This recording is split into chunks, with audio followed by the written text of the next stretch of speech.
앞서 우리가 묵념의 시간을 가졌습니다만 오늘은 연평도 포격전 11주기가 되는 날입니다. 북한의 기습도발로 민간인을 포함해 4분의 전사자와 19분의 부상자가 발생했습니다. 소중한 우리 국민의 생명을 위협한 북한의 무력도발을 거듭 규탄하며 연평도 영웅들을 마음 깊이 추모하고 기립니다.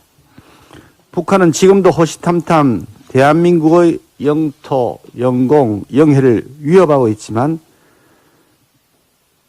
문재인 정권의 대북 굴종 정책 탓에 우리 군은 미사일이라 부르지도 못하고 도발이라 부르지도 못하는 홍길동 신세가 되어 있습니다.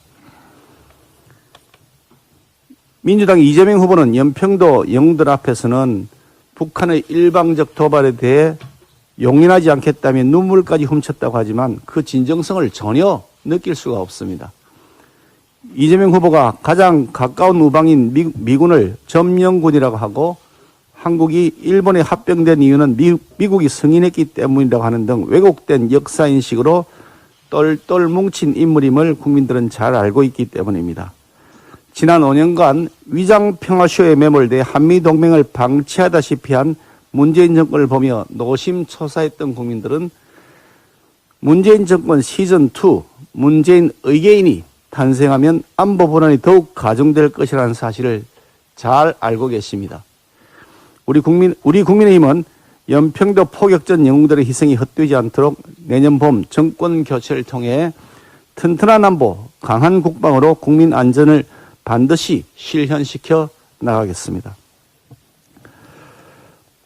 검찰이 어제 김만배, 남욱 두 사람에 대해서 뇌물 공여 및 배임죄 혐의로 기소하고 정영학에 대해서는 배임 혐의만 정리해서 기소했다고 하는데 그야말로 꼬리 자르기에도 미치지 못하고 꼬리에 붙은 깃털 하나 뽑기 수준에 그쳤습니다.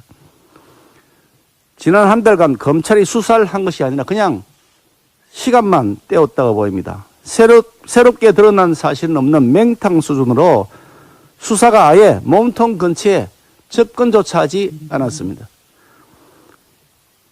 경찰이 유동규 핸드폰에 대한 포렌식 자료를 검찰에 넘겼다고 하고 그 안에는 이 후보의 측근인 최진상 부실장과의 통화 내역도 들어있다고 알려졌지만 검찰이 정 부실장에 대한 추가 조사를 실시했다는 소식은 들리지 않고 있습니다.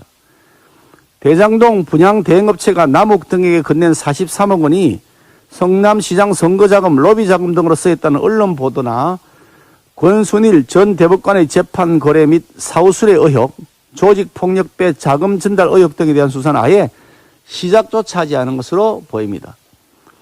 어떻게든지 대장동 몸통을 은폐하려는 검찰의 눈물겨운 노력이 가상할 정도라는 국민들의 냉소가 두렵지도 않습니까? 믿는 구석이 있기 때문인지 민주당 이재명 후보는 검찰이 그 긴 시간 동안 뭘 했냐 매우 궁금하다면서 오히려 큰 소리 치고 있습니다. 말로는 특검에 조건 없이 동의한다고 하지만 실제로는 얼토당토 않은 조건을 내걸면서 특검을 계속 미루고 있는 민주당과 이재명 후보의 기만적 이중 플레이는 마치 지킬과 하이드에 흡사합니다. 이재명 후보와 민주당이 지난 주말 동안 반성과 사과를 수없이 입에 올렸지만 사실은 돌아선 민심을 잡기 위한 속임수에 불과했을 뿐이고 진짜 속내는 국민적 분노를 일시적으로 회피하기 위한 시간 벌기용 꼼수였던 것입니다. 대장동 게이트에 국민들이 분노하는 진짜 이유는 공공개발이라고 하는 탈을 쓰고 이재명 후보 주의를 맴도는 특정 개인에게 천문학적 개발 이익이 돌아가도록 애초부터 설계가 되었으며 그 설계를 한 이가 책임 회피로만 일관하며 뻔뻔하게 집권 여당의 대선 주자로 나섰다는 데 있습니다. 우리 국민들은 문재인 정권 5년 내내 쇼를 신문이 나도록 봤습니다. 이재명 후보는 특검을 수용하는 척, 반성하는 척 하면서 적당히 국민 기만쇼로 대장동 의혹을 덮을 생각만 하고 있다는 사실을 국민들이 모를 것이라고 생각한다면 커다란 오판임을 엄중히 상기시켜드립니다. 국민은 결코 어리석지 않습니다. 우리 국민은 더 이상 쇼에 속지 않을 것입니다. 특검을 거부하는 자가 범인입니다. 민주당과 이재명 후보는 하루빨리 특검법 논의를 위한 여야 원내대표 회담에 참여할 것을 다시 한번 촉구합니다.